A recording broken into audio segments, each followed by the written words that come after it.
Welcome to the latest South East Regional Coach question and answer session. So what I've done, as I've done before, is pull together a few of my thoughts around progressions in sessions. So just for those of you that aren't familiar with me, just to give you a little bit of an idea of my experience and where I'm coming from. I'm an endurance event group coach, and I qualified via the British Athletics Elite Athlete to Coach pathway. I currently coach a range of runners, mostly from 5K to marathon, and they're including quite a few England Masters runners on the marathon, the track, the road and the trail. I also coach a weekly group for RF Honington, which is where I happen to live, and a weekly run together 5K group as well for those people who are just sort of getting into running and trying to improve their 5K. My background is predominantly as an athlete, and hopefully I bring that athlete perspective now to my coaching, and I've really just kind of expanded my whole coaching experience on top of that. So really some of my more notable achievements are there on the screen, as you can see. So in the top 20 of the London Marathon, the European Championships, World Cross Country and Commonwealth Games, and also a few good results over the years, and the more domestic level as well. I always do like to acknowledge my coaches, because I think they brought a lot of experience to me, and really I wouldn't have achieved anything that I did without them. From my very first coach is a man called Roy Howe at Thurrock Harriers, who I now look back as a coach myself and realise was absolutely outstanding. Very privileged to have Harry Wilson as the university coach when I was at Oxford, who obviously was most famous for coaching Steve Ovett, but a number of amazing athletes. And then from 1999 onwards, Alec and Rosemary Stanton at Bedford and County, who coached Paula Radcliffe and Liz Yelling, amongst a whole range of very successful female athletes. So those are people that really influenced my coaching, and certainly helped me as an athlete. So enough about me. Let's look at what we're talking about.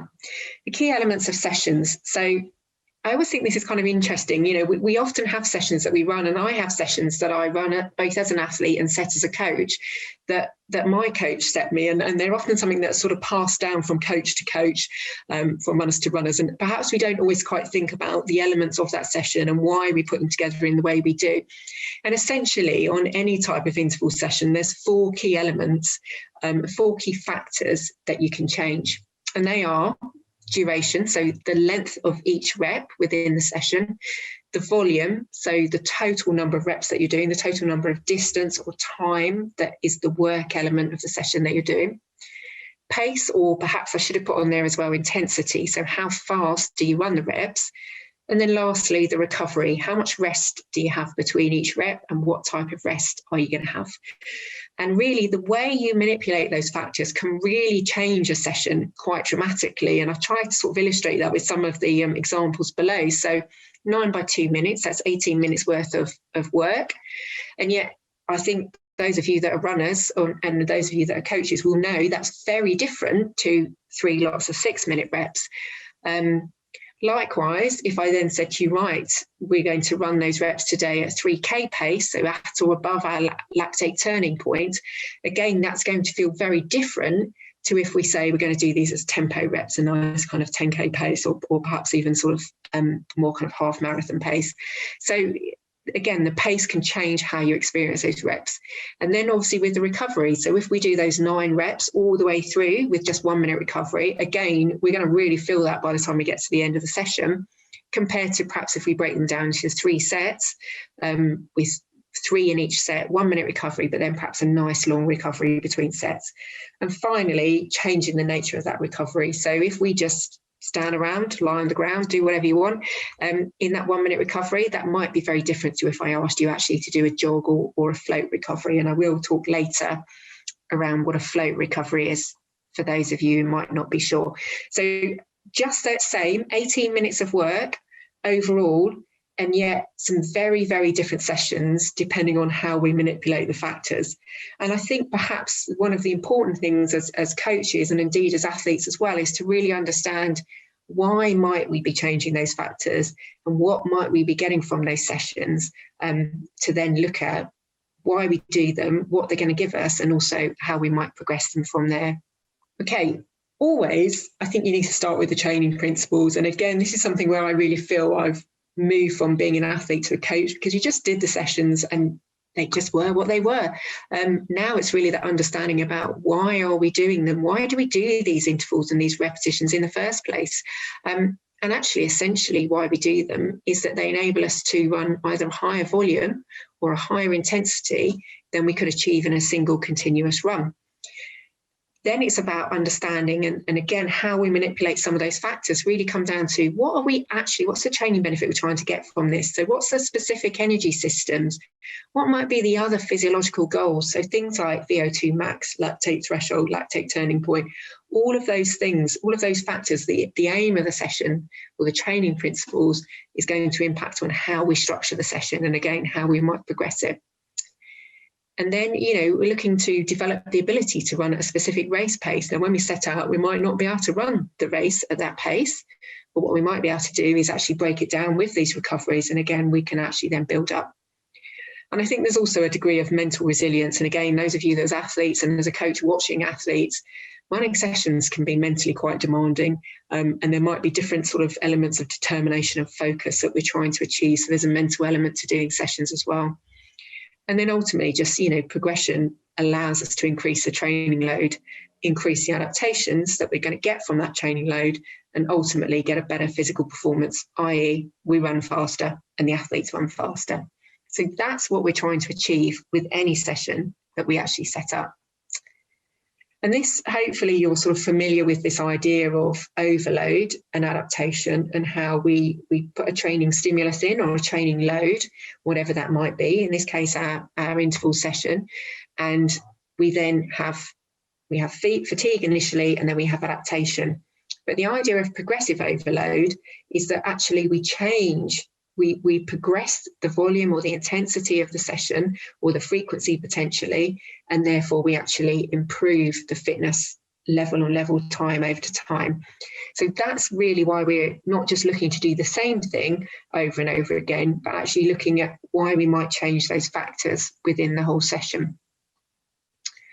And again, your underlying principle of how you structure your session should partly be, what's the actual event that this athlete I'm coaching is training for?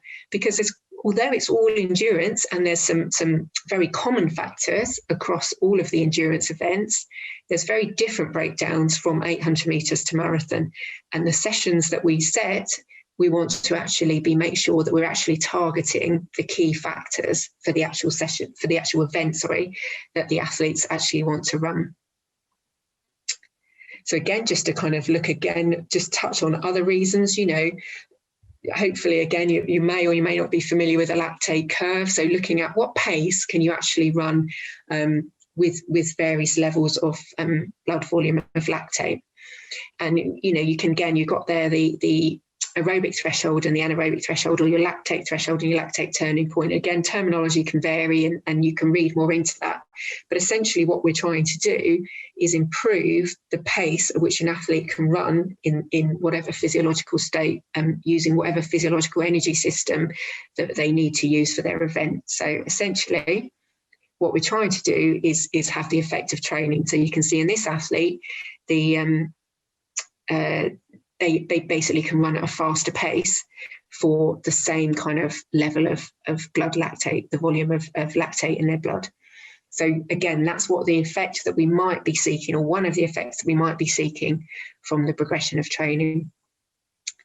So I just want to talk a little bit about those four factors I talked about at the beginning, before we even look at how we might progress them, how might we structure the session in the first place. So taking them one by one, the first is the total volume of the session that we're doing. So if you add all the reps together, what is the total volume? Is that distance or time? And that can be varied. That can have a big impact on the different athletes that you might be working with. If you've got one runner that runs 5K in 13 minutes and you've got another that runs 5K in 30 minutes, potentially they're going to be quite different training sessions. Whether you set them over time or distance, the training session is going to be quite different, but particularly in terms of the total volume. So the total volume for our 30, if we set the volume at 15 minutes, that's a 5K session for our fast runner. But for our other runner, potentially that's a much shorter session. Likewise, if we set it in actual distance, 5K for our faster runner is going to only take them 13 minutes of work, or kind of 12, 13 minutes of work potentially.